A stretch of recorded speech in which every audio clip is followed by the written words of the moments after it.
Welcome to the Safety Third Podcast. Or are we supposed to all say one of those things that sound like a thing that was going to be divided? This is a podcast, and there's not very much cutting except for all the horrible things we say. So we can literally just start over and leave the beginning in and do a new one. Welcome to the Safety. Welcome to the Safety Third Podcast. I am your host. And you I know guess what? if we all say the editor the can whole fix thing. this. Yeah. Wait, what if we say it out of order and make the editor put it in the right order? Welcome To The Safety Third Podcast. Oh, crap. I love the idea that we come up with all these cool editing things and we never watch the episodes, so they literally we have no idea if they get done. It's just I us. do. I watch the endings sometimes. Yeah, for the animations. Yeah. I have seen those, so that's how I know that sometimes I've heard that the name animations are really good. I've seen some of them, but not all of them. But I've heard they're all really good. if I was And none of us editing- have been canceled yet. So Oh, yeah. let's hear for the editor. Good job, buddy. YouTuber backyard scientist eats a human being. All right, so we launched the open source tickets and we announced exhibition submissions. We've gotten a bunch of submissions, and I thought it'd be fun to go through some of them. I hope it's good stuff. I hope So- we've got some like classic Maker Faire kind of that sort of maker spirit. I thought we'd get more people messing with us, but I think the CAPTCHA and the very long form couldn't even stopped make them it from past the doing that. CAPTCHA? They couldn't make it past the CAPTCHA. So here's a cool one from a guy named William. He says, "I want to set up a booth and play Smash there. That is all. Thank you for consideration. Having a wonderful day." Like, I really appreciate that because this is going to be basically like a science fair, right? Like science, engineering, maker, Yeah. and so having a booth where someone's playing Smash really just is perfect for this venue. It might be more perfect than you think it is. I think that could are we going to accept that? That could be one of the most popular booths, I think, if we let that one I through. say So- that we let the comments. Yeah, choose. I actually so we like can put that. a poll in the Okay, comments. okay. What are you showcasing at your booth? I want to play Smash and maybe let others play with me. I have yet to decide. Also, I have a modded Switch so I can add custom skins, so I might try and add the Safety Third members as the me characters. Oh my god. And then a simple one-line description of your booth. Want to play video games, kid? I think I would vote for it, but it has to be GameCube and it has to be on a CRT. Yeah, I think it's got to be cabled controllers. I think that sort of is. If it's too modern and nice, it doesn't. It's got to be kind of crappy. Yeah, that means no Mii's, but I think it's worth it because I have an okay Captain Falcon in Melee. It's been a long time though. Dude, you kicked my ass when I was over there. We played Smash Bros. Ultimate though. That's different. A GameCube Okay. Melee is a whole nother beast. Everything is much faster and heavier. Yeah, I think I might have a chance on GameCube. I have a couple friends who are really good, and I just sort of hated playing because you just constantly always get your ass felt kicked. bad. Yeah. I say that we let the guy come with his Smash Bros, but we put him next to the guy that wants to bring his own DIY like cell phone jammer, and he has to use the wireless. No, we put him next to the controllers. Tesla Coil. Yeah. He has to go behind the stanchions right next to it. All right, he said, "You can give me a 6x6 foot box in a corner next to the bathrooms. I do not care. I just feel like the people would enjoy some Smash." Can we put him in the bathroom? Is that allowed? Can we make like a bathroom attendant, but it's just a guy playing Smash Brothers? He doesn't do anything for you. And you play while you're waiting in line. Yeah, that would be awesome. Will he be showing anything potentially dangerous? Yes. I might have to register these fists as deadly weapons. I mean, I really have like the fact that he went through the effort of filling out the form, and I don't know, man. I think that I'm pretty inclined. You're sold? Yeah, I'm pretty sold. Let's let the comments. We'll see. Yeah. What do you think? What do you think, listeners? Do we give this guy a booth in the bathroom or no? So we've got a bunch of questions on. So like after doing the safety inspection at BattleBots, which I feel like is definitely. I've talked about how ironic it is that William Osman did safety inspection at BattleBots, but it takes an idiot to know an idiot, and there's a lot of idiots at BattleBots, and by idiots I mean like us. You know what I'm saying? Like, Yeah. It's like this probably won't kill anybody. Yeah. A lot of probablys. Yeah, they're mostly just going to hurt themselves. But it's like everyone's sleep deprived. They've done everything last minute. They're making stupid mistakes. It's the same. You know when you do something, you're like working. It only in the has to garage really at work night, once. and you do something really bad, and you just like you stop, and you're like, I'm going to bed. Yeah.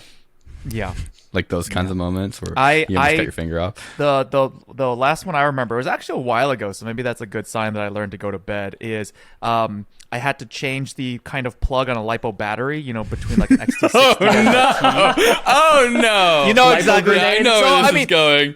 Easy, right? You take the LiPo, you cut the existing plug off, and then you solder the new one on. Yep. Except that when you cut the plug, the scissors, when you cut them at the same time, completes the circuit, and the wires weld onto the fucking thing, and then the whole thing gets very hot, and there's a lot of sparks, and then I went to bed. LiPo Molotov cocktail, baby. Yeah. Dude, that's so.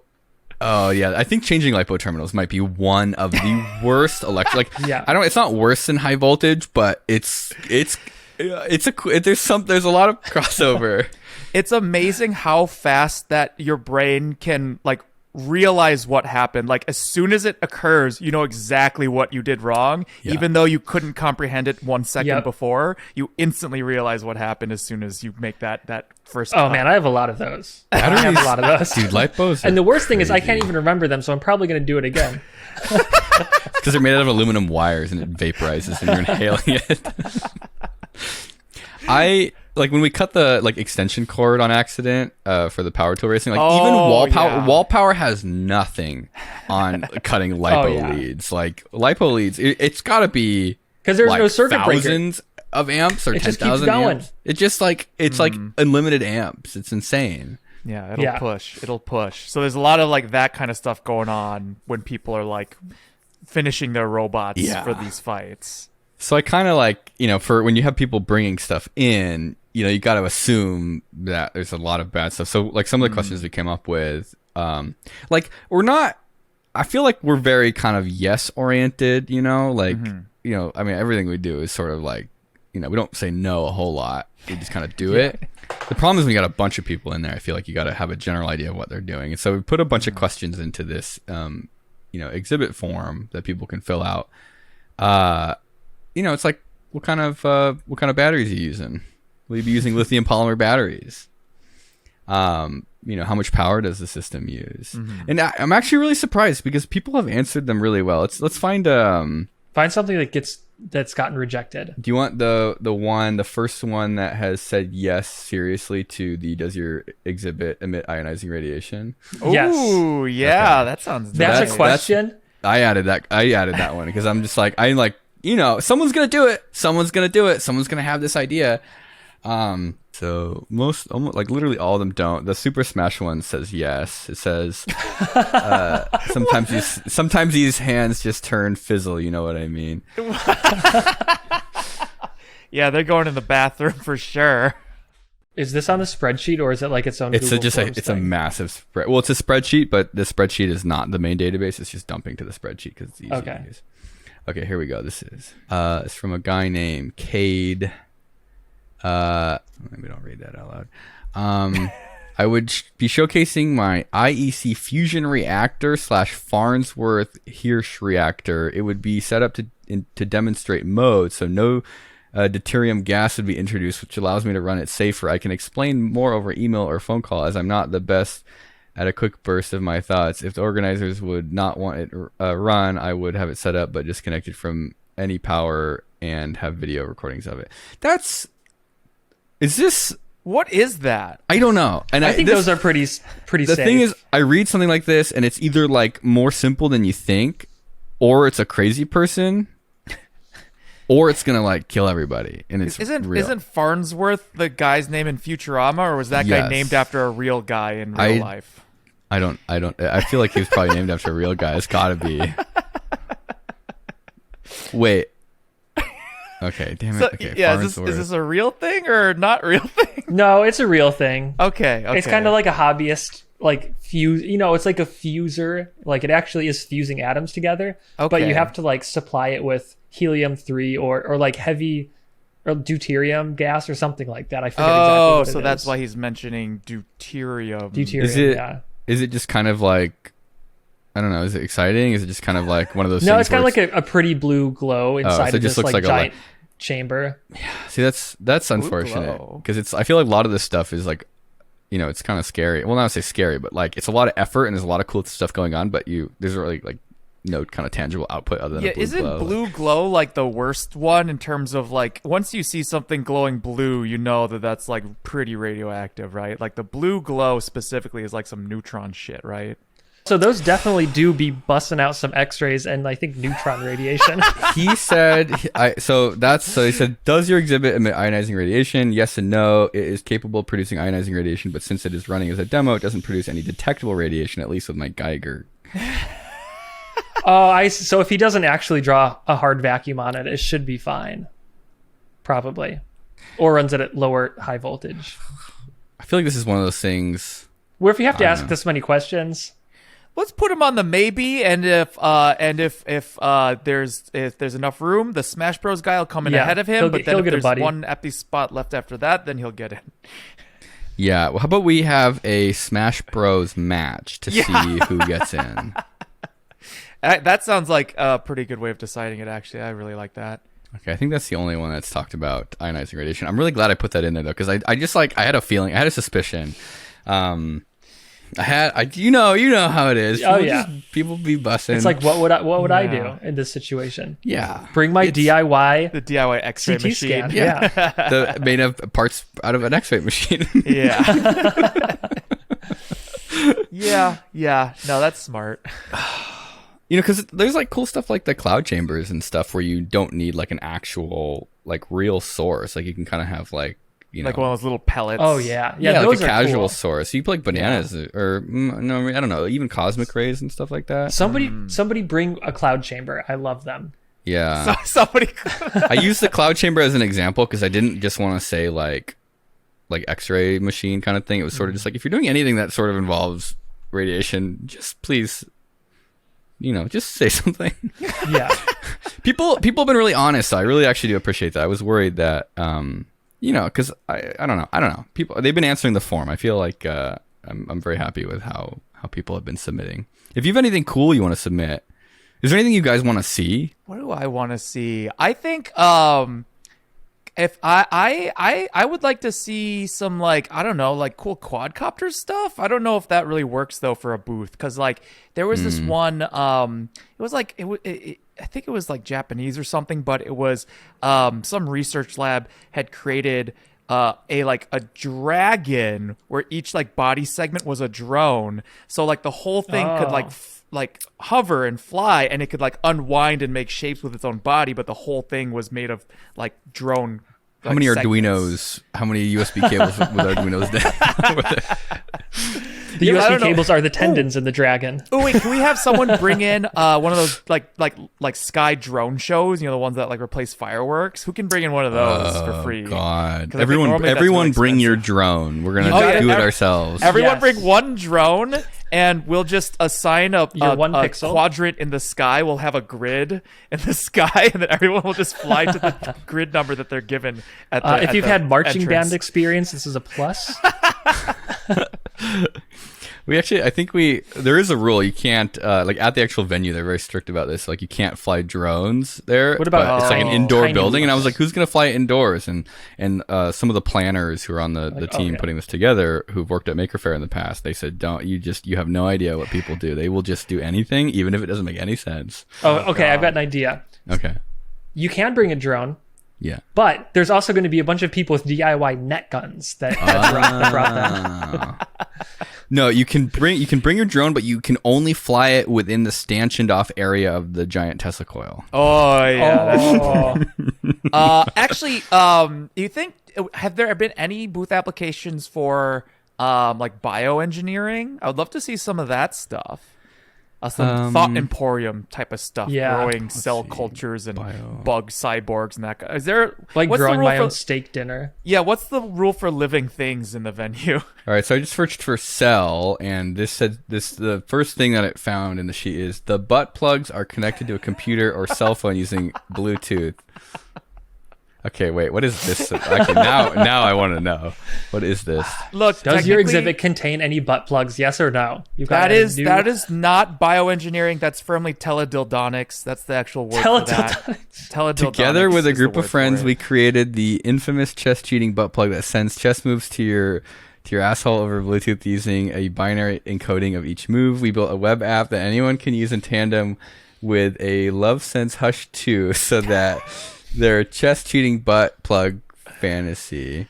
The app is available and works with any butt plug that uses the buttplug.io API. Wait, what is this? The buttplug.io API for wireless control? Is this real? Is that a thing? Did they make that, or is that a thing that you can I don't know. use? The only I'm other looking thing, up buttplug.io. Oh my God, there is. I think I read about this before. the only other thing you need is Holy It's called like, shit. it's called like the desktop love handle connection. something. It's a API. whole thing. Buttplug is an open source standards and software project for controlling intimate hardware, including sex toys, Yeah. fucking machines, and more.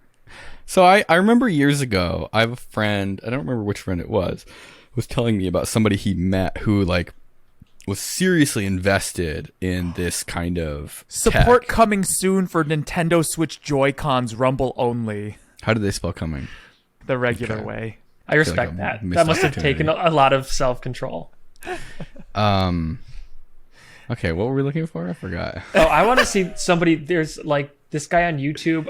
A lot of people are making them now, but they're like, you know, a plasma globe.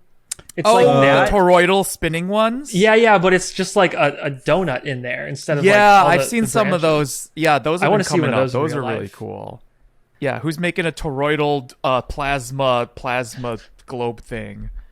Yeah, I'm trying to think like what I would want to see. I feel like that's kind of the point though, is just like all these ideas that you've never thought Yeah. about and you just show up and it's like, what the hell is going on? Like you just get to see Yeah. like all the wonky ideas that sort of never should have been made.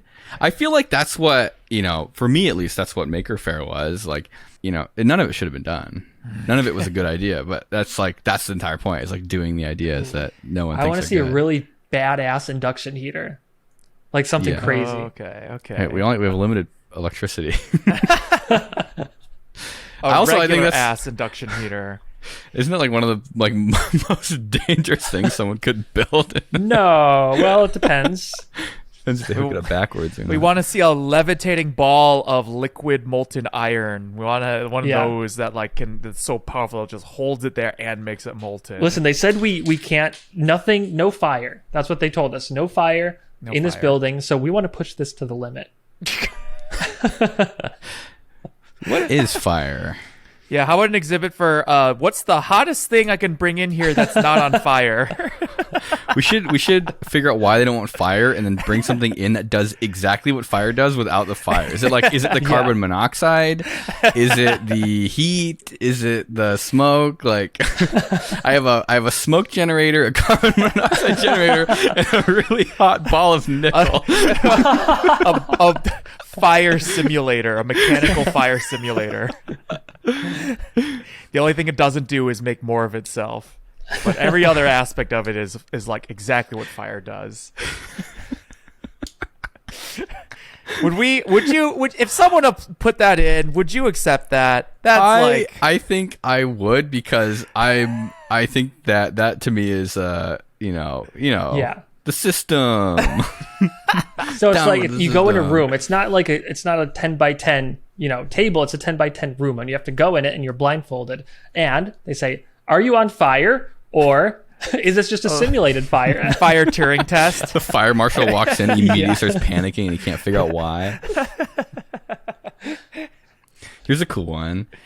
He made a purely mechanical typewriter from before World War I that has been fully automated with motors and servos, and it will take pictures of people and then type out the photo in that's ASCII. cool.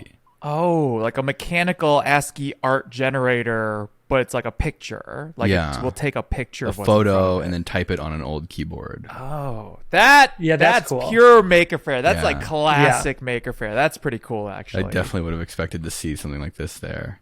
How many giant like walking robots have been submitted? Do we have any like spider robot type things? So there's a guy, is Matt Denton. Trying to get him to bring his giant hexapod robot, because he built like kind of like the Hacksmith one, but he did it years and years ago. It's like a giant rideable. It looks like a John Deere tractor. Like it looks like a piece of heavy machinery you would buy from a like a manufacturer, but he built it himself, and I think it was like a massive, like a year long project. Probably started over a decade ago, I think. And I'm trying to see if he wants to bring it. Has anyone talked to Exosapien yet? Exosapien technology? No. I feel like I've seen that thing just like so many times. Yeah, but it's still cool. It's still cool. It's like it's the Exosapien. It's this big exoskeleton, and it's like it doesn't have any brains. So like the rider, the pilot inside, has to control all the movements one-to-one. Do you remember the one wheel from South Park? Yeah, it's kind of like that. You have a joystick in your mouth, a joystick in your butt. Well, so your arm and leg movements are it's the like almost one-to-one movements of what its arms and legs will do. I mean, this is like the same thing as the hexapod. I'm looking at it, right? I actually don't know. Four legs. It has 2 more legs. No, but I think that the control system that's different. So I think the hexapod is, I don't know. I know the sapien. What is it? The Homo sapien. Exosapien. Morbio yeah, sapien. The Morbentime. Morbentime is like, it's like you have. They call it. Oh shit! What do they call it? Wendell? Is it like Wendell arm? Ugh. Oh, for the mechanism of how like the limbs move. Yeah, where it's one-to-one control, where you have to essentially do all the mixing yourself. Yeah. It's like an RC helicopter with no gyro, or like an RC plane that doesn't have any mixing. You kind of have to control everything on its own. Like a giant anime robot. Yeah, your brain is its brain basically. There's no smart in between going on. It needs 2 pilots. It would work if they had 2 pilots, like in the movie by Rim? Guillermo del Toro called Pacific Rim. The Jaegers. Jaggers. The Jaggers. So like I was at a party that had the Exo. I guess there's only one. I thought there was multiple. There's only one, but the guy who made it was there, and he brought it, and he did like a demo for a few minutes, and like when it's sitting there, you're like, oh, that's neat. It's like, this big machine. That's cool. But then when he gets in and it starts moving around, it like the only way I can describe it was like he kind of walked up to the crowd and like reared up on the legs and came down. That's cool. It doesn't. Everyone died. I wish I was there. It felt like a video game cutscene in real, like imagine like a scene you would see in a video game between controlling your protagonist, but it was in real life. It was bizarre. It like, and then the boss mode starts. Yeah. Then you have to verse the boss. Because it's like seeing it in person. It's visceral. It makes you feel a bunch of caveman things. Is it like the Lionels? It's a dinosaur. It's like a Lionels? moving dinosaur. What was Breath of the Wild? What are the big horse people? The centaurs. Oh yeah, Lionels. Yeah. Yeah, kind of like that. I feel like maybe the feeling I'd have where you see one of those and you're like, oh, I'm about to die, and you just run away. Fighting a Lionel in real life. Yeah, I think. We're trying to figure out right now, what kind of big pieces. I mean, it would be cool. I don't know where they are. All I know is that it's sometimes can be really hard to get the bigger pieces here, because it's just shipping them, like, is a fortune. Like the instant you have to start, contracting with a like commercial, trucking company, like someone who's got the license, who has the equipment that can carry something that weighs 15,000 pounds, like. Mm-hmm. Yeah, it starts to get really expensive and stuff. Oh yeah, I mean, you know how much it costs to move like a pallet across the country. Imagine something that takes up the entire truck, and that needs like an escort the whole way because it's so big or something. Yeah, and so we're trying to like figure out I don't know how I'm not supposed to say how much any of this stuff costs, because it's like, but it's crazy. Like I have so much respect for anyone who runs events right now, because it's insane. It is actually insane how like complicated and expensive everything is, and so we have to be careful. We're like trying to figure out like how we can budget to sort of get people like transport costs and stuff. So there's a really cool like steam engine group called Kinetic Steamworks that we talked to, and they have like a just like old refurbished steam engines, and they've had them at Maker Faire in the past. But I think that they were telling me just getting them across the Bay Bridge to get them to the venue, like the bridge will charge some nominal fee for bringing something big and heavy over. Oh my god. Jeez, wow. Yeah, I don't know. But then they couldn't even run those in the venue, right? Because it Yeah, so then that was another thing, is potentially having to put the steam engine on the sides of the pier, which we can't have people going on the sides, but we could put stuff there outside, maybe with the roll-up doors open, and then the steam could be fed in. Okay. Oh, that would be cool. Yeah, because they have a printing press and stuff that runs off of the steam as well. I think they said there's a snow cone machine too that they can run off of steam power. Whoa. Yeah, that's cool. That was really cool. Can we get the guys who dissect the cow eyeballs at the Exploratorium to set up a booth next to the food trucks? And then give away the cow eyeballs. Yeah. Oh, any cool food exhibits? Smash burger with an egg on it. Are we allowed to do food exhibits? I feel like that requires a license, right? No, I don't actually know. I know that we can do alcohol, but whoever's serving it needs the license. So the venue doesn't have the license, but if we can find a person. So if there's anybody listening to this who has an alcohol license in San Francisco that does mobile alcohol. Is it just San Francisco or all of California?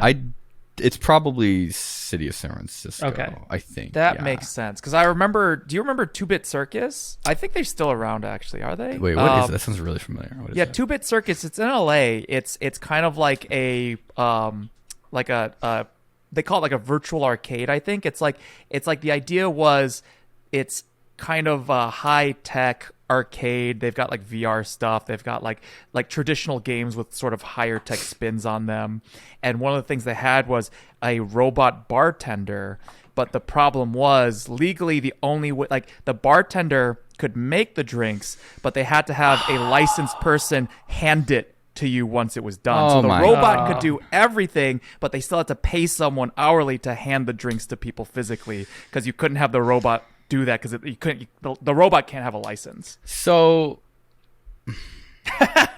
they paid. There was a guy whose job was to stand next to the robot, and when the robot was done mixing the drink, he'd hand it to you.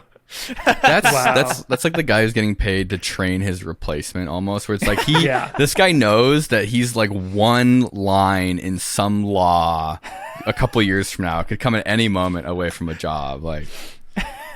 Why not even let them watch the robot put it down? As long as they're watching who's picking it up. Why? I think the physical handing over. What if the robot is controlling his arms and he doesn't do anything? What if he's dead, but he still has a license? So he's totally unconscious, but this robot is doing everything. Wait, hold on a second. If you die, do your licenses die too? Do you still refer to as a doctor? Are they still a doctor if they die? Because if you still call someone a doctor after they're dead, a bartender should still be a bartender after they're dead. Yeah. And therefore, if you roboticize their body, that can serve drinks. Are you allowed to practice medicine after you die? If anyone here listening to this is a specialist in dead doctors. Corpse law. Corpse law. I think actually this is now the second podcast in way too close duration we're talking about dead people. You missed the horrible one where our poor guest Aaron Hill revealed to us that he worked on robots that did surgery, and the way they test them was with corpses. And he buried the lead there. We had nothing but unprofessional questions for him. He managed to go most of the time, I think, without talking about the corpses, and he really buried the lead. But as soon as the corpses were mentioned, it was just it was go time. What an idiot, Aaron. He's like, oh god, I mentioned the corpses. Oh no. He knew. The instant that came out of his mouth, he knew he messed up. And I mean, genuinely, I don't think I've been that excited in a long time, where it was just no. Yeah, hold on. Back up. Tell us more about the corpses. Yeah. Wait, he was the one doing this? Well, he's an engineer, and he was working on these machines, designing them. And how do you test a machine like this? Mm-hmm. Well, yeah, I mean, but did he test the machines on the corpses, or was it? Well, he would have to go in potentially, and while they were doing their testing and Oh yeah. He saw a observe. lot of. Didn't he say he saw like 60 dead people? It was or like something? it was a lot. Wow. It was in the like high Yeah. tens. It was way more than I would have guessed. But the reason is because they go bad after a while and they have to get new ones, which makes sense. But just That's. I mean, feel why like if why you- that- people for that? because it's a people robot. So he said that the first tests were on cadavers, and once they had like enough data there, the next step was living pigs. Yeah. I was gonna say pigs. We've got a bit of a hierarchy. Pigs that are alive are more. It's more ethical. More protected, They're more protected than people who are dead. I I don't know. guess. Just a fun fact.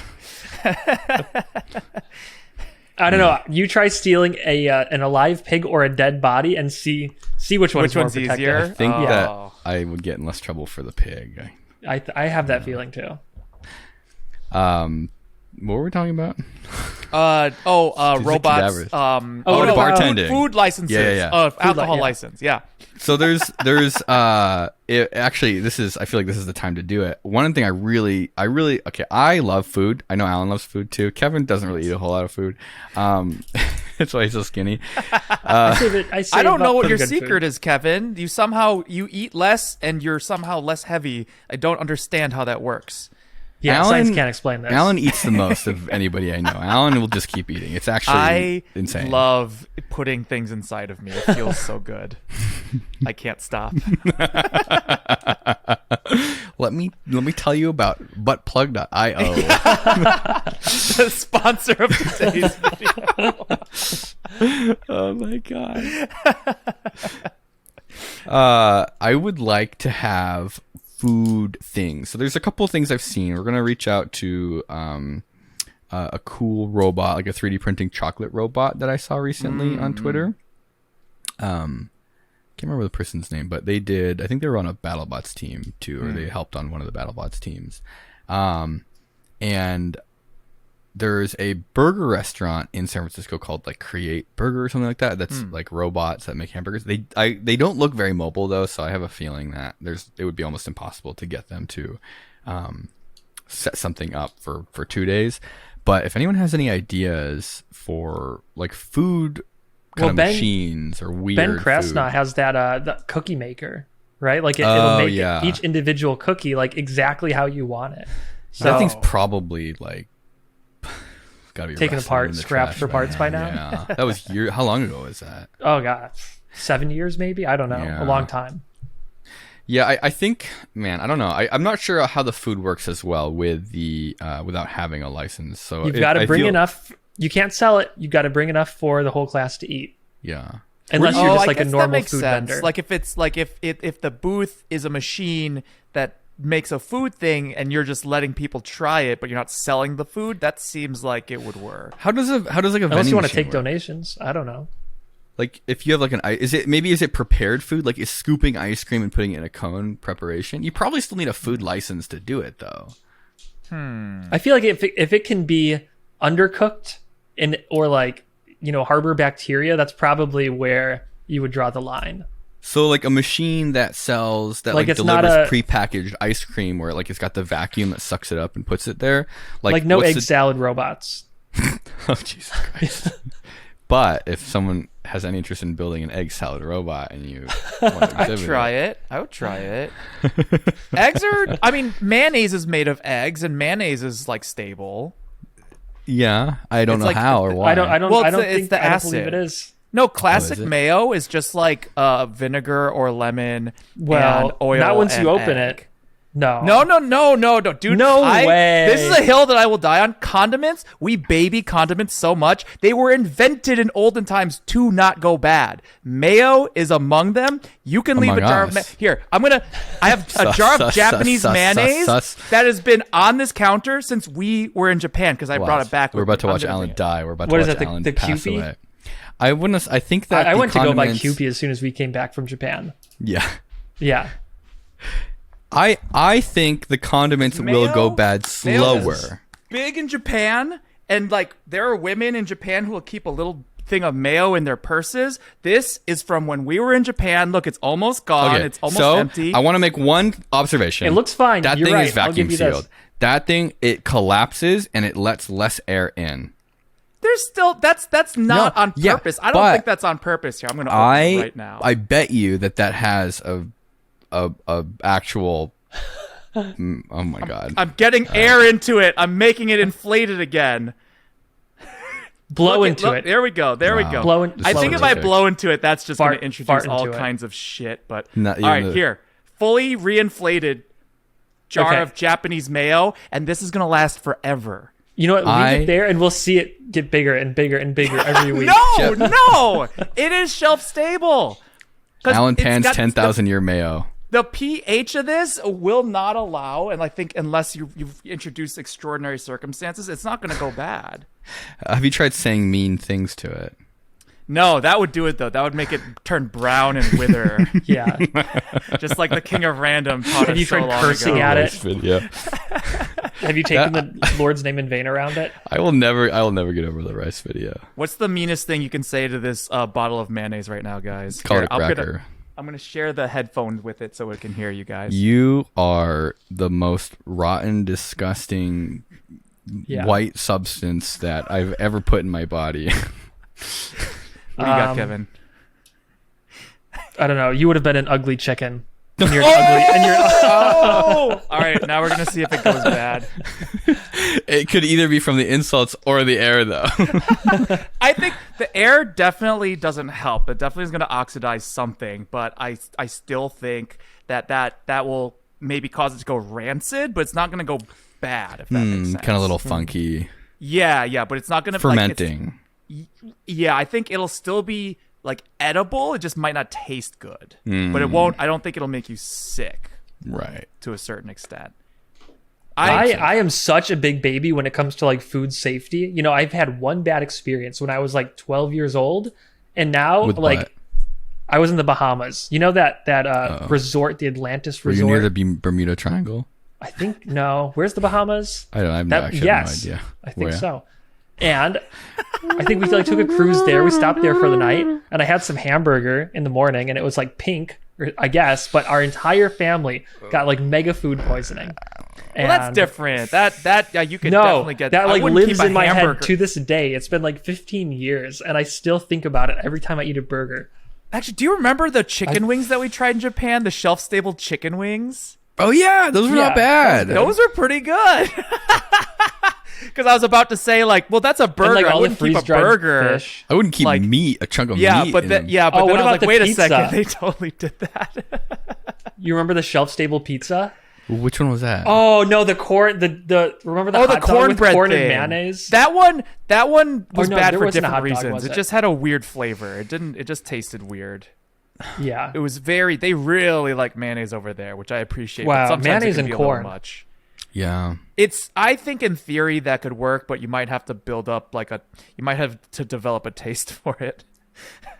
So yeah, if you've got any machines that make shelf stable meats or cornbread, bring it, and you probably don't need a license. We won't tell the police.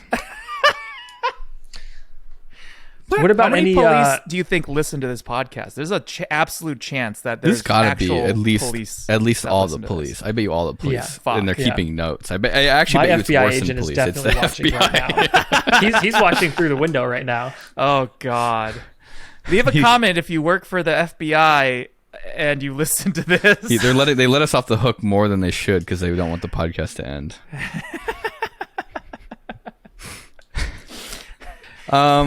Yeah, I think I really want to do, we're basically setting up the foundation right now to do power wheel racing and power tool racing and combat robotics. So like small scale, like 1 pound combat robotics, maybe That's 3 pounds.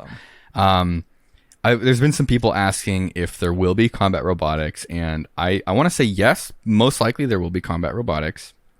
If you want to enter, for any of this stuff, follow the Open Sauce Twitter or Instagram page for any of these updates, because that'll be the easiest way to receive information when these events, if they are going to be happening, and how to enter when they are announced.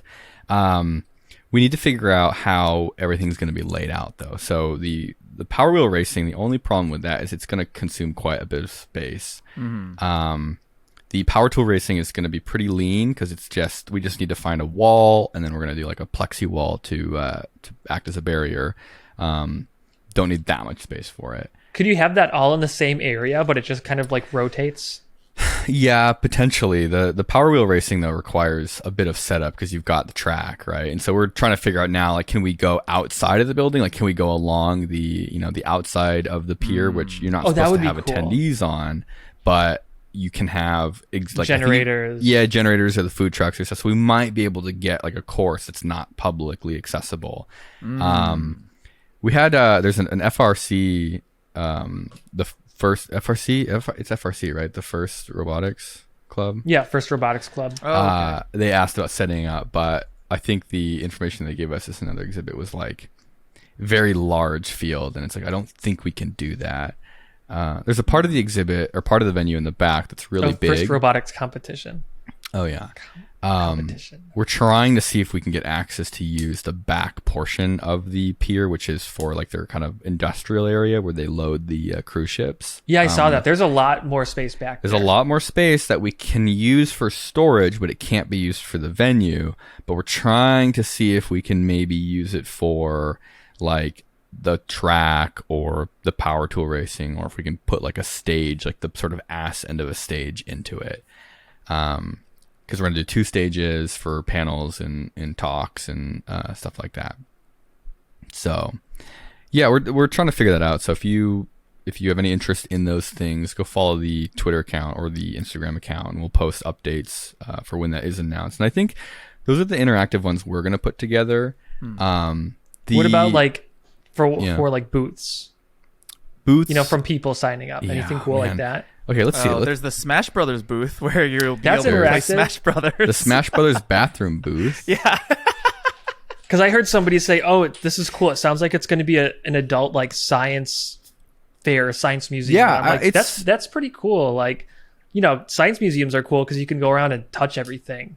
Yeah. And they're not going to tell you not to. I really wish that there was like art museums that operated like science museums where they would like make replicas of the paintings and then just let you touch them. Oh my god. Yeah, Dude, I would love that. Actually, that's a really good idea. Well, because like the old, like some of the old oil paintings, especially, they're so thick and they're so textured. Yeah, I'd love like to crusty, have, and you just want to get it under your fingernail and chip Dude, it off. you could totally do a short of like what does Mona Lisa feel like, and you just like you get a replica of it with oil paint, like pay an artist to do it. Yeah, and just like grab and smush it around. And then they'll just they put out a new one about every couple of weeks whenever the first one's destroyed. That's actually a really funny idea. Well, it's like an art project. Like I've thought about this where it's like why, like the vibe, why is the vibe so different when you go into a science museum versus an art museum? And I think part of it is that weird kind of decorum where it's like when you go into an art museum, you're expected to like keep your distance and like be respectful. And in a science museum, it's like, oh, I can touch everything. I can do it. It's like, why not do that for an art museum? I feel like the art museum, everything is irreplaceable, right? Like it's just sort of old artifacts and stuff. Whereas a science museum, a lot of it was built and could be fixed or rebuilt, which honestly is a better vibe because it's kind of less impressed with itself. It's just like, we did this, we could do it again.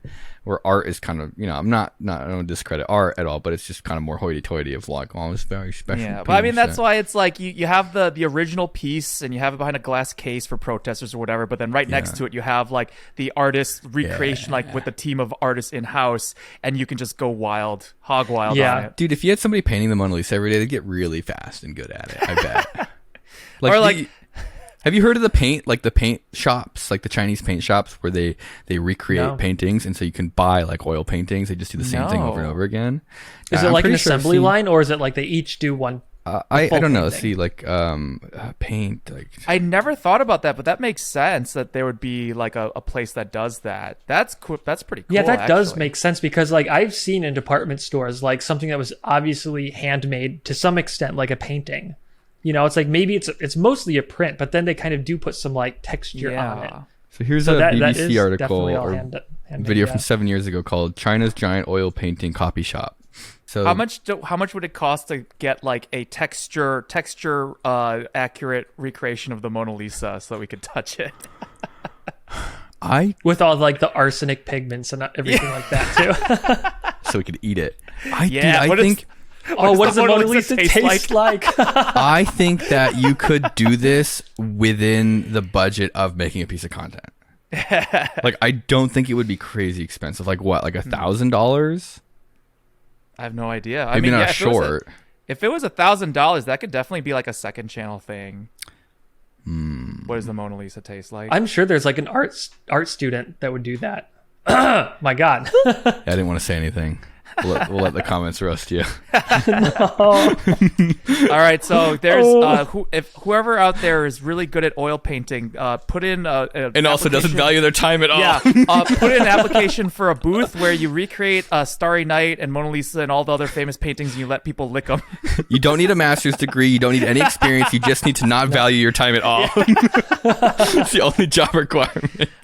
I want to taste a Van Gogh. I want to lick that ear. I want to lick Van Gogh. Give me that Van Gogh. I want to taste. I want to that give the Van flavor. Gussie. No, don't say that. I knew. No. Taste the Van Gussie. Here, you start at one end. I start at the other. We'll meet in the middle, Alan. Yes. I knew it was going there. Maybe that's why they don't make art museums like science museums. Because people like us. Yeah. Because all the science people would show up and ruin it. So one thing I'm actually really excited about, and I'm like actually fairly certain this is going to happen at this point, is I do think we're going to actually have a lot of BattleBots there. That's cool. That's like cool. From the Can show. we lick them? Full size. Probably, yeah. I bet. Can we drive them? You can. Are you going to can bring lick- Red Devil? Maybe. I was thinking if I did bring it, it would be kind of it'd be shameful because there's just this robot there that a man bought, and then all these robots that these people built. We could do like little placards you should feel bad, Will. about each Shame. robot and how much time it took to build and whatnot, and then the Red Devil just says some moron bought this. I think that alone is a really cool experience, because I know for me, I had watched BattleBots when I was a kid. Mm-hmm. I was a fan, but there was something about when you had bought Red Devil and I saw it in person, when you like showed it to me for the first time in real life, I was like, holy shit. Mm-hmm. Like, seeing it on TV is one thing, but then like when you have it in front of you, realize like some of these robots get like flipped 10 feet in the air, and it's like, wait, Dude, this weighs like 200 pounds. It's getting worse. Some of these robots get flipped like 15 to 20 feet in the air. It's like actually batshit insane. It's like seeing these things in person is definitely like entirely different experience, especially when like you can, like, I don't know if they'd be allowed to drive them around, but seeing these things move too. And Yeah, I was going to say, realize how like, much not energy. just sitting there. Like, if they can move them around a little bit, that's still So even we completely can't different. move the robot. Well, there's one robot. So Just like drive it in a circle in like a 10-foot booth. it's Give out rides on it. Put some little kid on it and drive them around. Oh I my think are God. very optimistic about liability, Kevin. There is a robot. brand. There is a robot that I think will maybe be working by the time the event happens. One of my old coworkers, it's Team Chomp, and it is a walking robot. So it's a pneumatic walking robot that is like a hexapod, and it has a huge AR belt around it, and it has a turret with a pneumatic hammer, and it weighs 500 pounds because they gave a double weight limit for walkers. And that one could move because it's very slow. The problem with the other ones is they're a little bit too fast.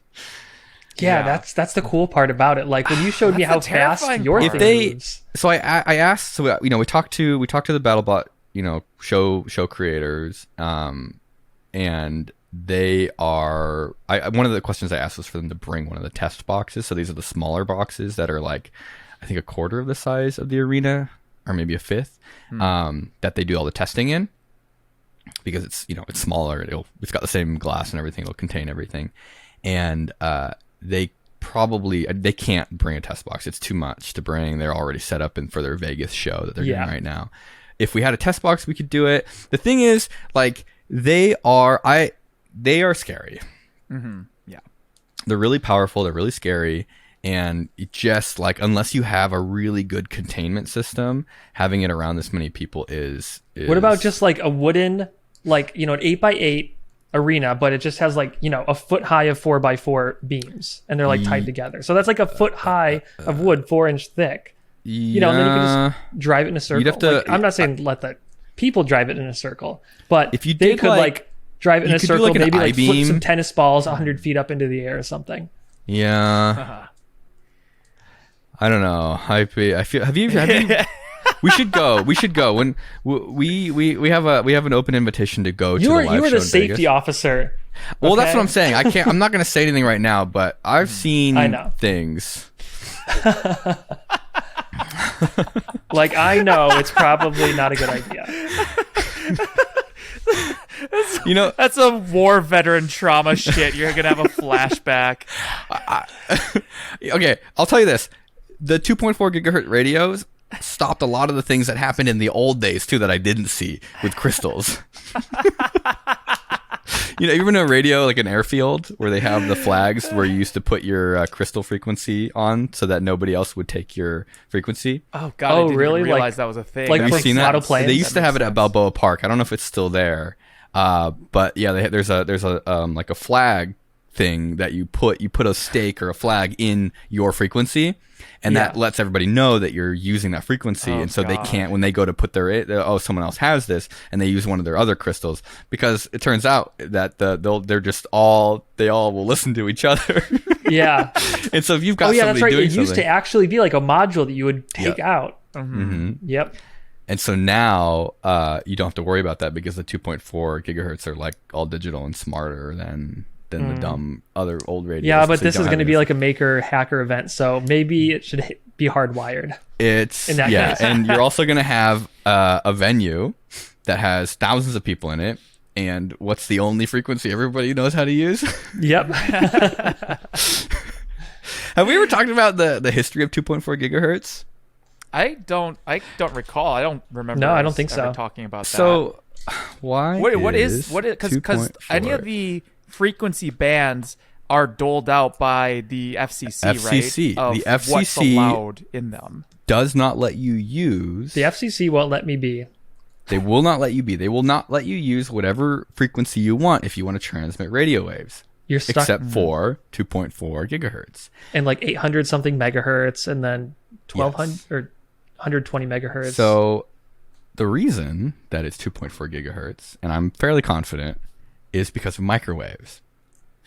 oh really? So microwaves they create radio waves at 2.4 gigahertz. And so they essentially created this open field for 2.4 gigahertz because microwaves are so dirty or whatever. Yeah, they're so they pollute. toxic. It pollutes like not only 2.4 gigahertz, okay. but everything around that. Yes. So it's been left open because you couldn't have Yes. anything mission critical or important running off there because of microwaves. And now anyways. everything that's mission critical and important is running in the same band as Yes. a microwave oven. Yeah. Because it's easy and you don't need certifications. Yeah. Oh my god, that's awesome. You don't need amateur radio licenses. There's still rules and stuff, but it basically is you don't need to get approval for the block. You just need to abide by their, whatever other FCC. Yeah. But then that's BS why is. everyone ends up there, and then it's almost like, God, what is that? That's like what's sort of like the term for that? It's not the one where it's like you put the, like, it's not a perverse incentive with like the cobra breeding. What is that? Where it's like, oh, this is bad quality, so Yeah. we're not going to regulate it. But then everyone ends up doing that because it's not Because regulated. it's unregulated. Yeah. Yeah. No. Yeah. I it'd be like turning your like drainage channels into roads. Like, well, it doesn't flood most of the time, so you guys can just use it. And then that turns into your main highways. These like water drains, these concrete rivers, and they're just like, oh shit. Didn't think One that guy went opens through. the microwave while it's still on, and everybody loses cell service. The whole neighborhood's Wi-Fi goes down. I feel like some of this like 2.4 Grandpa's gigahertz defibrillator stops technology. receiving updates. My Wi-Fi powered Arduino powered life support system. Yeah, I mean, I think that's kind of crazy. And then how smart they've gotten, like how intelligent transmission devices have gotten, so that you can just keep cramming crap into the same frequency band. Yeah, it's so what's going to happen is that this in the actual event itself, there's probably going to be radio problems and Wi-Fi problems, and so we have to figure that out too. Oh no, the DIY drone show. No. Yeah, I know. It's going to be tough. We're going to have to ask everyone to put their phones into airplane mode so that we can fly the airplanes. You know what we should do? We should buy all the seats on a commercial flight, and then like everyone turns their phone on and see if it has any effect on the plane at all. Dude, Mythbusters 2.0. What if you like pulse them on and off? You know, you're like airplane mode on, airplane mode off. So Are there it's any like they all apps that just search for take a over the cell radio tower and at the just same broadcast time? noise at full full tilt? I guarantee that you couldn't do that. I think an app like that would get shut down by the FCC immediately. What if we wrote it? Then I guess that's fine because Do you think you could fit your no one Tesla can coil stop in your us. carry-on? You could. What, like definitely. an on Tesla coil? Like a Tesla coil that's on actively in your carry-on? No, not on actively, but on when you turn it on. You get 70 watts. Every seat gets 70 watts of power. And if you turn that into pure 70 watts of electromagnetic Static electricity. radiation. Does the plane come down? Yeah. Yeah. There's only one way to find out on this episode of Mythbusters 2. Mythbusters 2. The thing is, like, the biggest issue, my guess would be knowing, I mean, nothing about airplanes, but like I know about GPS, and the like GPS is incredible in how weak the signal is and sort of how like Oh, yeah. you can still get usable information out of it, but you have to remember they're geosynchronous satellite orbits, and that's where GPS signals are coming from. So unfortunately, that means that they're incredibly easy to jam. And so there was one airport, I think, like a few years ago, where they had this issue where like their flight controllers reported these outages at about the same time every working day, and they couldn't figure out why. Yeah. And eventually they figured out that it was a guy on his dude. way to It's work always and a back dude. home who Yep. who bought like a GPS jammer off of eBay that plugged into his cigarette lighter so he couldn't get tracked because he was like crazy. And so every time he drove by the airport twice a day, their GPS would get knocked out just from a cigarette lighter powered GPS jammer. This Yeah. is why the FCC exists. Yeah, Isn't it exactly. wild? Exactly. This is why buttplug.io exists. Is to, Because, to like, absolutely ream that guy. Your who GPS screwed will up still everyone's work day. if you're indoors. Yeah. It's So incredible. It's a miracle, Yeah. and a lot of that I think also has to do with like your phones these days are going to be using other information than just GPS purely, like cell audio phone signals and the camera Yeah. and the giant mesh of Wi-Fi DNA, networks. and what you've been asking Amazon and Alexa. You can tell how sweaty you are. So I think once you've got like the first thing that goes, once you turn on like the first Tesla coil, or maybe a couple of them, is going to be the GPS signal. I think is going to be the first thing that goes out. That's probably and- a pretty bad thing for an airplane to lose. Yeah, I Well, if you made them operate in like the GSM band or whatever, like technically it should be fine, right? Because Well, your phone is nothing's on that same frequency. Like a 13 megahertz Tesla coil. I don't know. I don't know. Here's I what I just think. assume What if you took the output of the Tesla coil and put it right back in the plug next to you? What would happen? You'd probably just fry. Well, I have a feeling a lot of smart people have solved a lot of these problems, and you can't. You I probably doubt can't it. do. Let me penetration test actually, your plane. yeah, like Yeah. with high Give us a voltage. plane. Give us an old plane. wait, so You know, like Let those Kevin USB penetrate killers. it. What if you plug that into the charger on the plane? yeah, I was gonna say because How like, far there are back does those- that blow something up? Like the laptop killer USB sticks, right? Where it's like they just hammer the ground, and if the ground in your laptop's connected to everything, then it just fucks up your entire laptop. If you took one of those, like the idea, and you plugged it into the outlet in your seat, yeah, what does it blow up? Yeah. If you put it like Remember at the negative beginning of this 2,000 episode volts. where we were talking about the government, the police listening to this? They didn't get this far into the podcast, so they're not going to notice. Because that power can only be coming from the turbines, right? Like that's essentially it's like the alternator of your car, right? And that's where you're getting the power from. But then it's like, what else is connected to that? Like, does it have any common ground at all with any of the like the planes have been flight struck by controls? lightning and been totally fine. Well, that's a little different, right? I think when the plane gets struck by Yeah. lightning, you've got like some kind of Faraday cage effect going on, right? Like with a car. Yeah. But somewhere there's like a hard there is a wire that exists. There's a pathway from your seat to the pilot's seat. And if you put in just the right frequency, you give that baby negative 5,000 volts AC, well, that plane's coming down. Can you imagine like slightly modifying one of those USB killer sticks you can get off eBay for like $5 so that you could plug it into an outlet and putting it in a plane and just destroying the entire thing? There's no way. There's those devices for Ethernet ports too. You know, you see like Ethernet ports all around the place. There's like things that will put like 10,000 volts into the Ethernet port. You know, the best part of this whole like thought experiment is that you have to be on the goddamn plane for this to happen. Well, okay, here you board, you plug it in, and it's got on a timer, and then you leave the plane for an emergency if some. Right. I have to. I shit my pants. I shit my pants. Yeah. Go leave without me. Or you you set it for 2 hours, but then it flight. gets delayed on the tarmac for 3 hours. Oh my God, the FBI is coming. We are all, next episode, we're getting a black bag put over our heads. No, There's I guarantee you. I think the real answer is that anything like passenger side and anything in the cabin is completely isolated from the systems. I think that's the real answer. Yeah. But you could end up probably frying someone else's laptop on the flight that's plugged in. That's adjacent to yours. Yeah, you might destroy the whole entertainment system, but there is no way that there is any like electrical path that could make its way to like critical components. Yeah, because then otherwise it's like in the seats. If like you like if you had something plugged in, then you like spilled a drink on it. Imagine like that like brings the plane down. Yeah, right? I think they'd have to be isolated. I like how we're super confident, but how are they isolated? There's an engineer at Boeing, and there's like just sweat pouring down his face right now. Like, oh shit, bro. He put his they're stamp isolated on just that by design. like a transformer, right? Well, you know what else is a transformer? This 5,000 volts on your ground.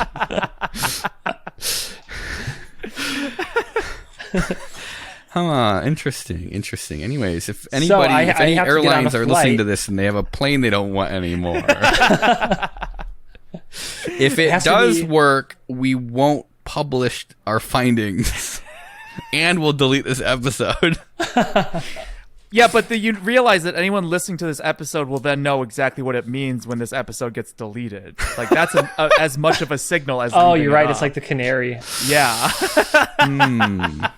If this episode gets deleted, the FBI came to talk to me again. Then you'll know why. You'll know exactly why. If this episode stays up, then you'll forever be in a state of limbo. Scrotum's airplane high voltage attack. Well, that was a very fun hypothetical thought experiment. Yeah, very hypothetical for educational purposes only. You know, the more I think about this stuff, the more I realize that, like, I'm not sure how much the TSA actually does, because if there was somebody that was really motivated, like, there's a lot of stuff you could sneak past them. They'd have no idea what was going on. The TSA does absolutely nothing, and with because I looked this up for a video. What was it? It's like the budget, the annual budget. No, I looked it up.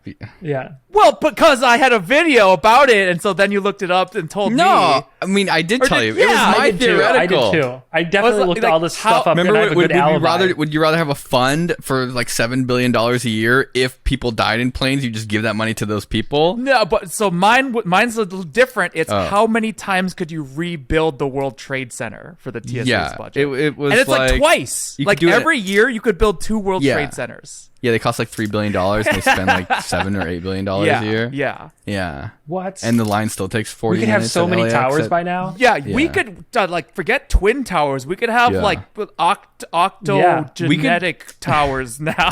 We literally every year could build a tower and do like a giant bonfire celebration where we collapse a tower. Yeah, it's like Burning Man, but it's tower. We decide to memorialize the Twin Towers by rebuilding them and burning them every year. Do you remember that there was a video a couple years back of like a parade, and someone made like a float of the Twin Towers and they had like a smoke machine in it? It was really bad. I saw that. And you're sitting there looking at that and you're like, is this like in memoriam, or is this like what? It's sort of just, it's one of those things. Was that like in France or something? Or I thought it was like in Texas. It was somewhere here where everyone was just like, what? There's a Venn diagram. Oh, you're right. Of, I like, remember that now. Yep. Conservatism and autism, where I totally believe somebody would think that was a good idea and be really into building it. Like the idea, it's like the train. It's like train people. It's like the idea is in their head and they can't get it out. I said, dude, we were recording for the second channel last week, and I described this whole convention as like I don't know how I got here, but it's like a mental illness, right? Like I don't even want to do it. I just want to see it through. Mm-hmm.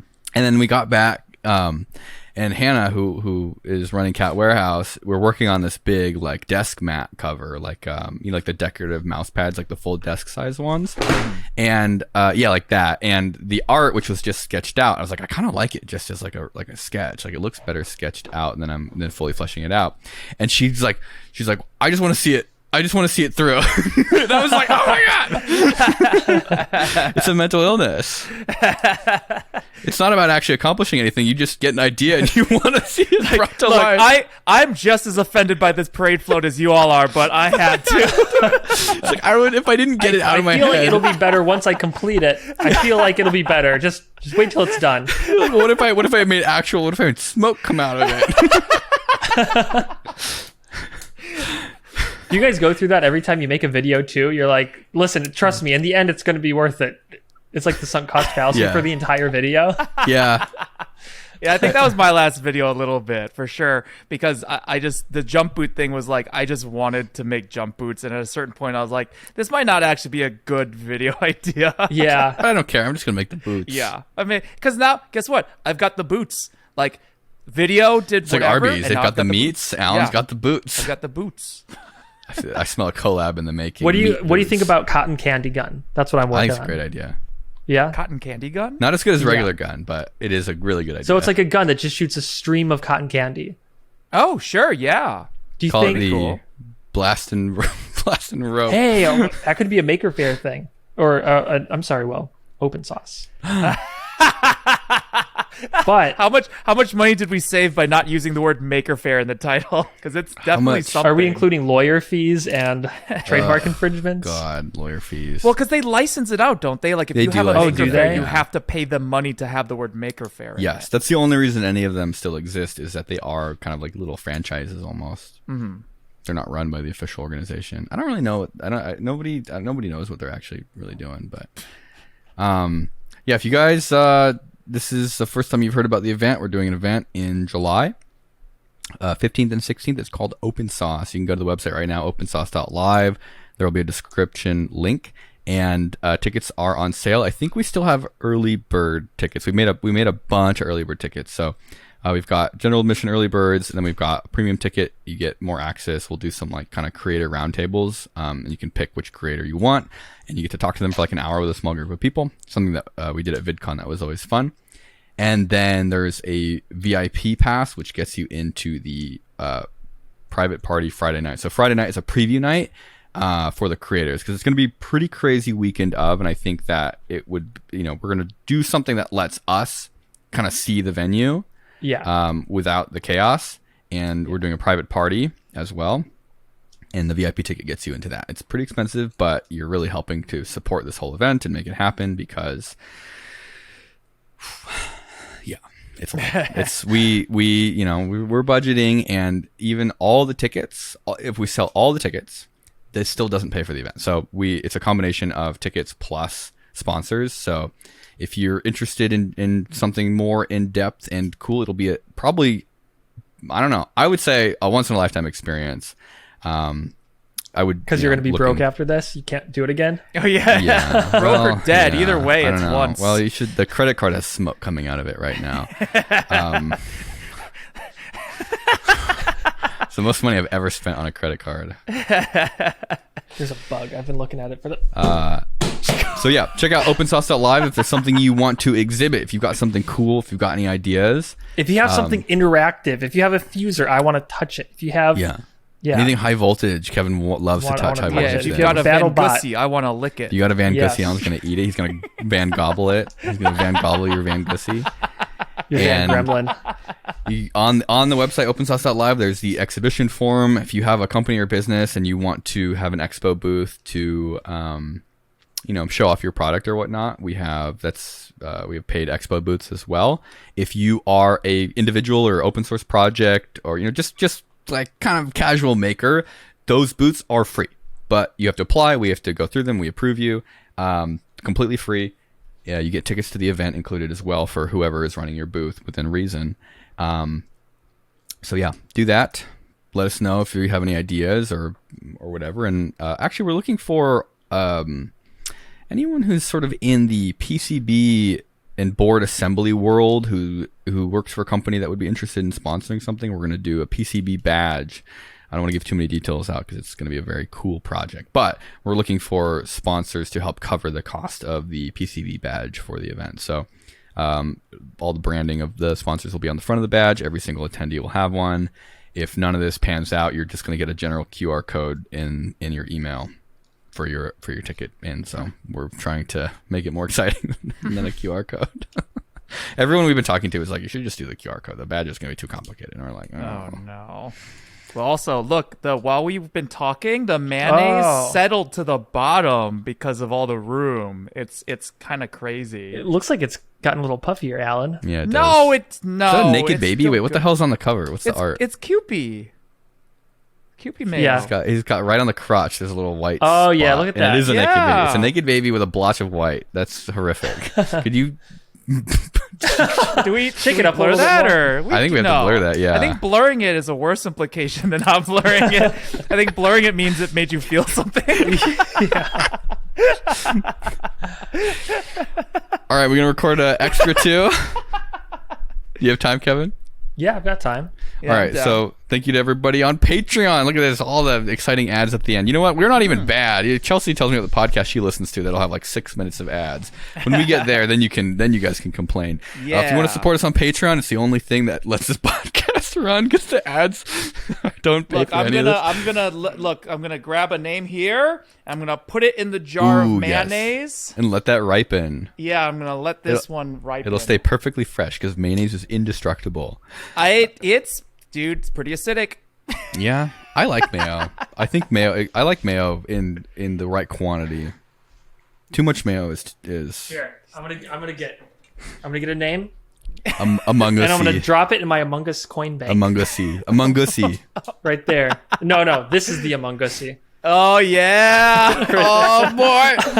Oh, the name's gonna fall out. Stay. Good boy. I'm going to take this name. Whoever. And I'm going to plug it into the USB outlet on below the airplane seat I'm sitting on right now. And the screen's going to fill up with lightning when I do it.